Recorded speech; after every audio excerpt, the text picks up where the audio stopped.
mata kuliah pengantar akuntansi minggu kelima.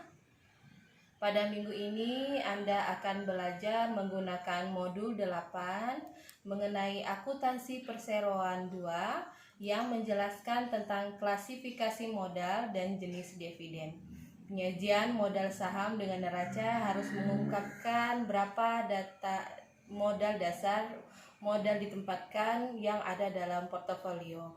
Modal ditempatkan adalah jumlah total dari dua sumber utama modal dari pemegang saham, yaitu modal yang disetorkan oleh pemegang saham dan pihak lain yang disebut dengan modal disetor, dan laba besi yang ditahan perusahaan yang disebut dengan laba ditahan. Dividen adalah pembagian laba yang dilakukan oleh suatu perseroan oleh pemegang saham. Dividen dibagikan dalam jumlah yang sama untuk setiap lembar sahamnya yang diumumkan oleh Dewan Komisaris, bergantung pada sisa keuntungan setelah dikurangi oleh potongan-potongan yang telah ditentukan dalam keputusan rapat umum pemegang saham.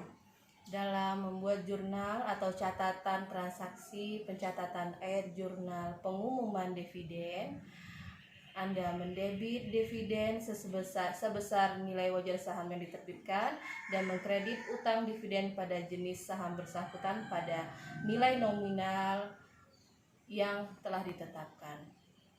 Pencatatan air jurnal pada saat diterbitkan pada tanggal dividen, maka dividen saham yang dapat didistribusikan didebit dan saham diklasifikasikan berdasarkan nilai nominal dan ditetapkan nilai yang saat diterbitkan saham. Capaian pembelajaran Anda menjelaskan pengertian pemegang saham, menjelaskan perbedaan berbagai modal sendiri dalam perusahaan, menghitung jumlah penghasilan yang terhutang dan menjadi beban perusahaan pada periode tertentu, menjelaskan perbedaan dividen umum suatu perseroan, menjelaskan teknik pencatatan pembagian dividen tunai, dividen saham, dan pembagian saham.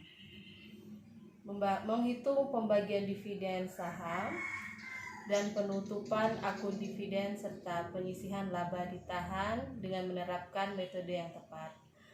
Menyusun laba yang ditahan untuk suatu perseroan. Dan selain mempelajari materi, Anda diharapkan untuk aktif dalam diskusi dan menyelesaikan kuis dan kemudian mengerjakan tugas 2 Anda tepat pada waktunya. Sekian, wassalamualaikum warahmatullahi wabarakatuh.